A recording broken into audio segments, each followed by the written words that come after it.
vamos a platicar sobre su nuevo documental.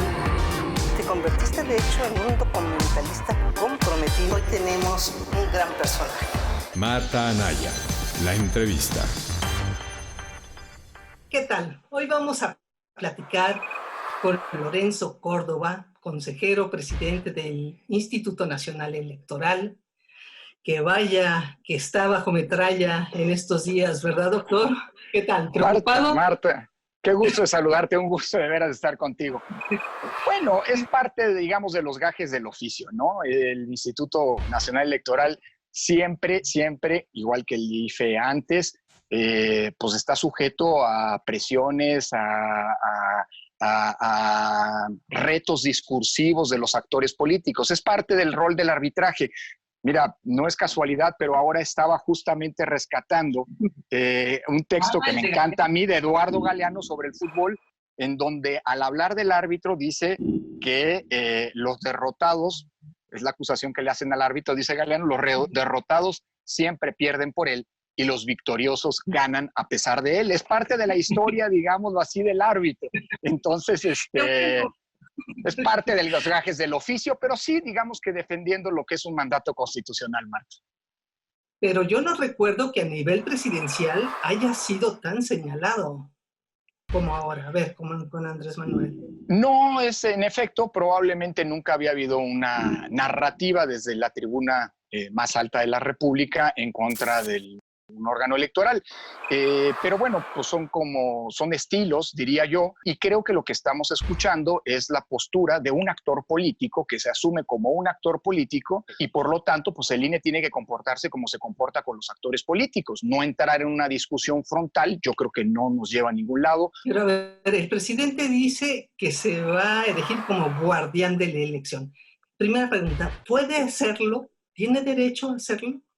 Mira, la única lectura de esa expresión conforme con la Constitución es que él va a vigilar, y así he querido interpretarlo, que él va a vigilar que sus funcionarios públicos, subordinados a él, quiero decir, que los funcionarios del gobierno federal que dependen de él, van a estar muy vigilados por la cabeza del Ejecutivo para que no vayan a cometer ninguna violación a las normas electorales. Recordemos que tenemos un marco normativo muy exigente para los servidores públicos y creo que esta vigilancia pues será mayor para quienes manejan recursos públicos y programas sociales, porque es la única manera de darle sentido constitucional a lo que ha dicho el presidente. Él ha dicho también que como cualquier ciudadano va a presentar denuncias y eso está muy bien, pero las denuncias en materia electoral se presentan o bien ante la Fiscalía de Delitos Electorales o bien ante el INE y estaremos atentos a las denuncias que presente.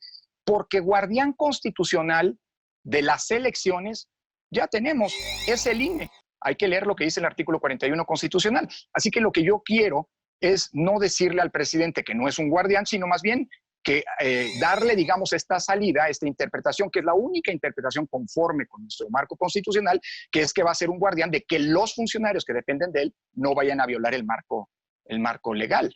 Pero a ver, yo platiqué con José Agustín Ortiz Pinchetti, sí, que es precisamente el titular de la Fiscalía Electoral, y él dice que el presidente soltó tal expresión porque tienen información de que hay 6 o 7 gobernadores y entre comillas que están preparando el fraude. Bueno, pues tendrá que... Pues mire, lo que tiene que pasar, Marta, es entonces que el presidente pues, presente las denuncias con los elementos de prueba que tengan en su poder y se tendrá que presentar como denuncia, repito, o ante la Fiscalía de Delitos Electorales o ante el Instituto Nacional Electoral o los órganos electorales de los estados, según sea el caso. Pero yo creo que es muy importante que si se tiene conciencia, se tiene elementos, se tiene suficiente información de que hay alguien que va a vulnerar las normas electorales, se tramite ante las instancias correspondientes. Pero entonces es un denunciante, no es un guardián. Porque hay una diferencia entre una cosa. Él puede ser un guardián de los funcionarios que le están subordinados. Y en todo caso puede ser... Un gobernador no está subordinado, pero puede eventualmente presentar una denuncia y los órganos electorales vamos a estar muy atentos a las denuncias que se presenten. Y no solo, vamos a estar muy vigilantes de que todos los sujetos obligados que en materia electoral van en el ámbito público, desde el presidente mismo de la República hasta los presidentes municipales, se ajusten a las normas. A ver, también el consejero jurídico, Julio Scherer, acaba de declarar pues que todavía hace 2 años el INE pues nomás no daba una, ¿verdad? Porque todos metían la mano, todos los actores políticos y además dinero de empresas, y ellos definían realmente quién detentaba el poder, que Bueno, no, realmente no tenía nada. hace 2 años el INE fue el garante de que existieran condiciones para que se diera la que yo creo es una de las elecciones más libres, más vigiladas y más equilibradas de la historia. Por supuesto que nadie le resta un ápice a la contundente, incuestionable triunfo que se dio en las urnas. Pero las condiciones mediante las que se dio ese triunfo son condiciones que fueron creadas, por lo menos en lo que tiene que ver con la organización de una elección, impecable. Y lo que tiene que ver con condiciones de equidad en la competencia, que fueron generadas, vigiladas y garantizadas por el INE. Y por lo demás, pues mira, si no se presenta, yo así lo veo, todo lo que no esté acompañado con denuncias, con pruebas y se tramiten en instancias pertinentes, pues no importa quién lo diga, es el discurso de un actor político. Y frente a los discursos de los actores políticos, el INE se pone, como lo mandata la Constitución y lo exige su rol, por encima, porque el INE es una autoridad super partes. Al ser el árbitro, por eso comenzaba citando a Galeano, al ser el árbitro de la contienda electoral, el INE tenía que colocarse por encima de los actores políticos. Por eso es muy preocupante, Marta, que haya quien en el discurso político pretenda colocar al INE como una parte de las que están en contienda. Ha habido un documento cuya autenticidad pues nadie conoce ni confirma, no sabe si es cierto, si es falso, se sabe que no sabe quién es el autor, en donde a mí me preocupa mucho que haya quien pretenda construir la narrativa de que el INE o que miembros del INE y del Tribunal Electoral forman parte de los grupos en disputa, porque es una manera de querer deslegitimar el rol constitucional que los órganos electorales estamos llamados a jugar, que es, como te digo, un rol super partes, un rol de vigilancia y de arbitraje de lo que las partes, de lo que los actores políticos hacen durante las elecciones, ¿no? Eso es lo que la otra parte de que hay como una especie de preparativo de la narrativa de que puede haber fraude y que ustedes van a estar detrás de eso. También lo persiguen. Mira, no, pero creo que eso es parte, digamos que si tú echas una mirada atrás en los últimos 10 años,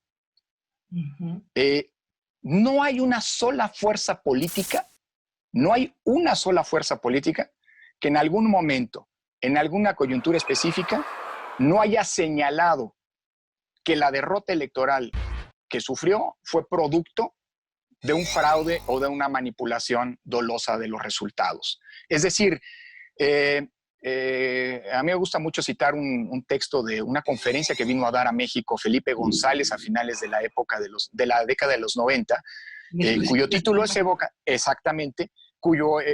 evocador. Él ya tituló su conferencia La aceptabilidad de la derrota como condición de funcionamiento de la democracia. Y digamos que la aceptabilidad de la derrota no forma parte del repertorio de cultura política de nuestra clase política, ¿no? De cultura democrática de nuestra clase política.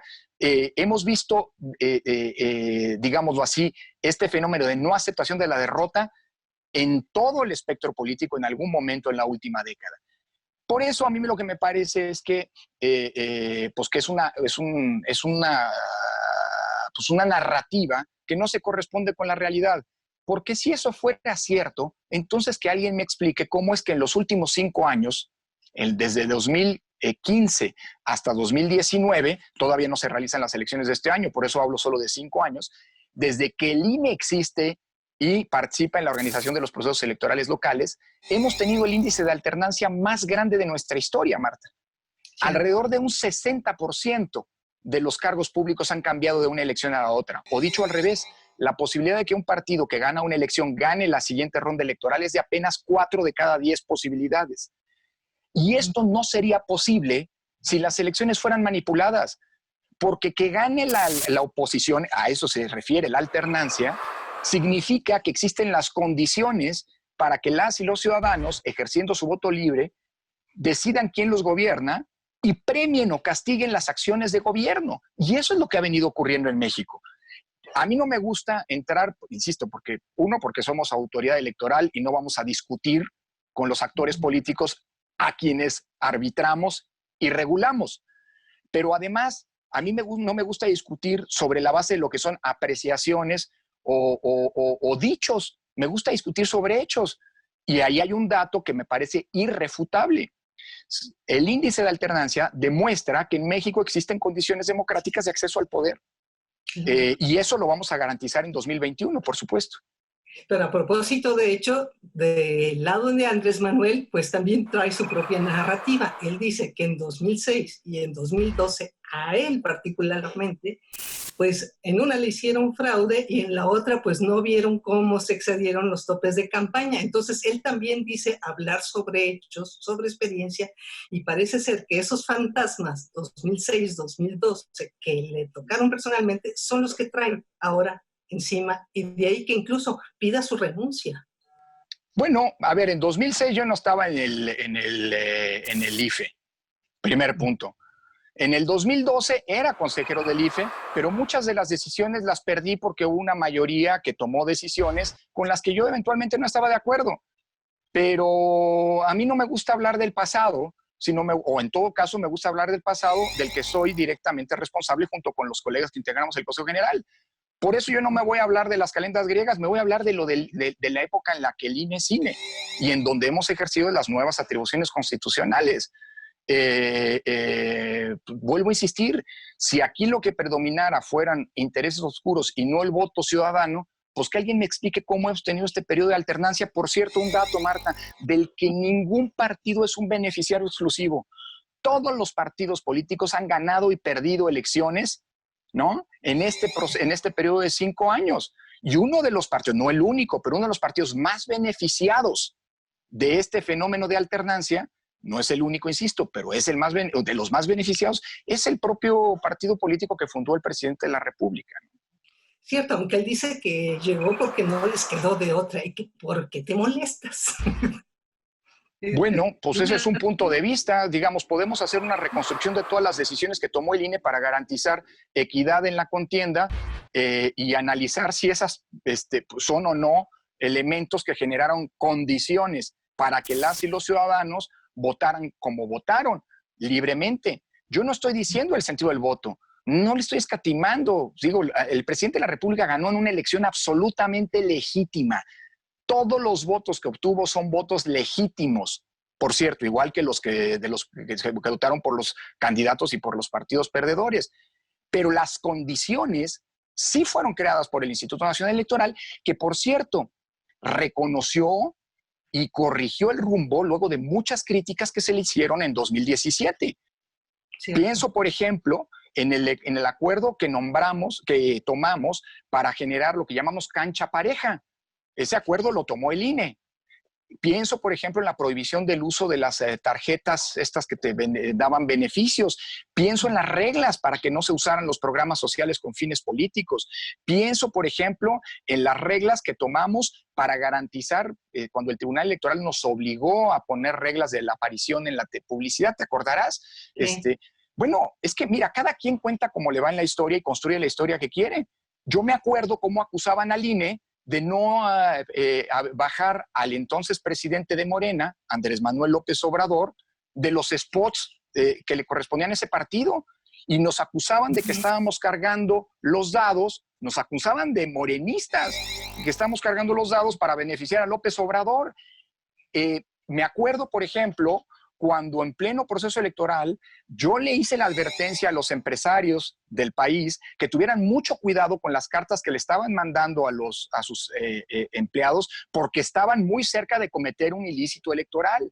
Es decir, el INE garantiza las condiciones.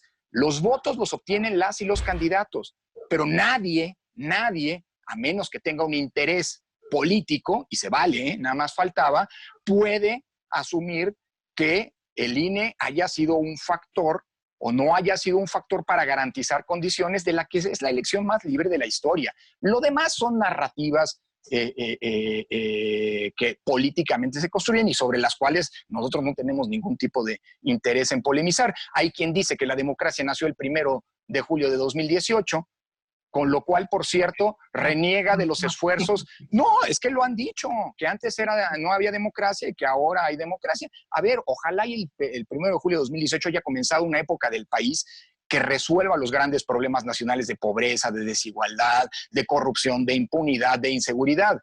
Eso ya lo veremos. Pero lo que sí no se puede decir es que el 1 de julio haya nacido la democracia. Al revés, yo creo que el 1 de julio ocurrió lo que ocurrió, de 2018, ocurrió lo que ocurrió gracias a toda esa serie de transformaciones que a lo largo de 30 años se habían venido gestando paulatinamente. Para decirlo en pocas palabras, Marta, yo no me creo, y creo que es falaz, la interpretación creacionista de la democracia, y más bien soy partícipe, a lo mejor porque leía a Darwin y a Antonio Lascano y a Oparin y demás, de una lógica evolutiva de la democracia. Lo que hoy tenemos es producto de una larga evolución de luchas que, por cierto, injustamente, con la otra narrativa, se echan a la basura. Tú estás negando toda la lucha y el legado de personajes como Cuauhtémoc Cárdenas, como Manuel J. Cloutier, como Porfirio Muñoz Ledo, como Eugenia Martínez. Está defendiendo la historia que juntos construimos. Pero también claro, que te avientes, así lo dice con esas palabras. No bueno, sé pues, qué se refiere concretamente. Yo creo que el árbitro tiene que cuidar también su rol de autoridad super partes. El árbitro no se puede volver una parte en contienda. El árbitro tiene que defender su trabajo, tiene que defender las condiciones, pero no se puede convertir, porque entonces sí, esa sí sería la historia de una profecía autocumplida, no se puede convertir, como algunos andan diciendo, en una de las partes beligerantes, porque no estamos allí. Ok, ¿no hay pleito personal entre Andrés Manuel y tú? No, hombre, para nada, al contrario. Es más, voy a hacer una confesión. Cuando mi padre contrajo segundas nupcias después de que mi madre había fallecido, pues el mismo hoy presidente, el licenciado López Obrador, fue testigo en su boda y ahí, pues bueno, hubo una convivencia como ocurre en este tipo de eventos sociales. Hay una relación respetuosa, diría yo, y de este lado, con toda la deferencia a la investidura de su cargo. Okay. Bueno, ahora mirando hacia el próximo, ahora sí que proceso electoral, el que viene, el monstruoso, ¿no? El más grande de la historia, como le llaman. ¿Hay manera de decir que el dinero de los empresarios, el dinero público, no va a intervenir en estas elecciones como sí ocurrió en otras? Bueno, ese es el gran desafío que tenemos como autoridad electoral fiscalizadora, vigilar justo los recursos de los partidos políticos. Nosotros... O sea, ¿cuentan las herramientas fuertes para hacerlo? Mira, el INE es el órgano mejor dotado en términos de fiscalización de todos los órganos electorales del mundo. Pocos órganos electorales, por cierto, a propósito del confundir peras con manzanas, porque luego se dice que el INE cuesta mucho y que es el que más cuesta de los órganos electorales del mundo. No hay ningún dato cierto para poder afirmar tal cosa. Es más, hay otros órganos electorales que cuestan más que el INE, pero lo que sí te puedo decir es que ningún órgano electoral del mundo cumple todas las funciones que cumple el INE. El INE lleva la lista de electores, cosa que no hacen todos los órganos electorales del mundo. El INE fiscaliza a los partidos políticos, cosa que no hacen todos los órganos electorales del mundo. Y el INE monitorea la radio y la televisión, cosa que no hace ningún otro órgano electoral del mundo. Dicho eso, las herramientas de fiscalización que tiene el INE son herramientas que pocos órganos electorales tienen. Los órganos electorales, te pongo un ejemplo, de Estados Unidos, la Federal Electoral Commission, ahora va a estar muy invocada por la elección en Estados Unidos de noviembre próximo, tiene facultades de fiscalización, pero no le puede pedir información ni a los bancos ni al fisco de las personas que tuvieron algún vínculo financiero con los partidos políticos. Nosotros sí podemos hacerlo, porque no tenemos, nosotros podemos trascender los secretos bancario, fiduciario y fiscal. Por eso mismo vamos a utilizar esas herramientas para vigilar que no haya recursos ni privados indebidos, ni públicos indebidos. Nuestro principal problema, y eso lo enseña la historia, es el desvío de recursos públicos hacia las elecciones. Y eso lo hemos identificado. De hecho, nuestro modelo de riesgos de fiscalización pone un énfasis particular en el manejo de las cuentas públicas en los meses previos de las campañas electorales, porque es cuando podemos identificar eventuales desvíos, muchas veces a través de órganos de estas corporaciones fantasma, de estas empresas fantasma, hacia las propias campañas electorales. Ese es un modelo que hemos probado y que vamos a instrumentar sin lugar a dudas, ¿no? ¿Los programas sociales del presidente van a estar ahí bajo vigilancia? ¿O cómo le van a hacer? Sí, Marta, nosotros tenemos ya un convenio que hay que renovar. Lo hicimos para las elecciones del año pasado con la actual administración, con la secretaria del Bienestar y con la secretaria de la Función Pública, para que el INE tenga acceso a todos los datos de los padrones, por ejemplo, y los datos de entrega de los beneficios de los programas sociales. No toda la información se ha entregado como debería entregarse, pero estoy convencido que esa primera experiencia va a ser muy importante para que de cara a 2021 esta información sea transparente y permitan que el INE vigile que no vaya a haber algún tipo de desvío de programa o de uso de programas sociales hacia con fines electorales. Y bueno, pues confío además en que el presidente va a ser un guardián del comportamiento de los funcionarios que dependen de él y que va a vigilar y eventualmente denunciar si alguno de los funcionarios que de él dependen y cualquier otro, a que bienvenidas esas denuncias, ¿no?, están infringiendo las normas electorales. ¿Y a los gobernadores cómo los van a cuidar? La misma historia, la misma historia. La fiscalización, el INE la realiza a nivel federal y también a nivel local. No es lo mismo con ciertas quejas que tienen que ver, por ejemplo, con programas sociales, porque el diseño que hoy tenemos es que la auditoría de los programas sociales a nivel estatal y municipal le corresponde a los institutos electorales de los estados, a los OPLE, no al INE. Pero la fiscalización de los recursos, del efectivo, digamos, de los recursos en especie, etcétera, que fluyan hacia las campañas, sí es una responsabilidad del INE. El sistema es muy complejo, pero la vigilancia se ejerce tanto a nivel federal como a nivel local. Y habiendo una elección como la de 2021, donde la gran mayoría de los cargos van a ser cargos locales, pues evidentemente hay que tener mucho cuidado, ¿no?, del manejo de los recursos públicos federales y locales, ¿no? ¿Y qué esperamos de los nuevos partidos políticos que todavía no salen del horno? No, y todavía hay que ver si alguno saldrá. No hay ninguna certeza en ese sentido.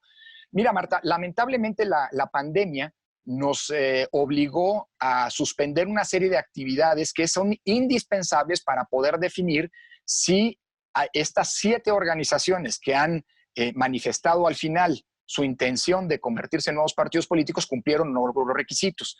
Yo te diría que son 3 planos de revisión los que estamos exhaustivamente llevando a cabo. El primero es el que tiene que ver con los requisitos numéricos, es decir, que tengan el número de afiliados y que tengan el número de asambleas con quórum que pide la ley para poder convertirse en partidos. Y aquí una de las tareas más delicadas es la que tiene que ver con la doble afiliación. La ley prohíbe que un ciudadano se afilie a 2 o más partidos políticos. Tiene que contar solamente la última afiliación, la última voluntad expresada. ¿Esto qué quiere decir? Que si un ciudadano fue a una asamblea de un partido y luego fue a la de otro, pues vale la segunda. Y al descontarse en la primera, se puede caer el quórum de la primera. Todo eso se tiene que hacer y es una revisión, como son datos personales, que se tiene que hacer in situ, en nuestras instalaciones. Tiene que ser presencial, por eso no hay manera de sacar adelante ahorita lo de los partidos nuevos. Exactamente. Hay muchas revisiones que requieren el trabajo, el contacto físico. Por ejemplo, alrededor de 100 funcionarios del instituto están revisando estos duplicados, estas afiliaciones duplicadas, y ese trabajo tuvo que interrumpirse.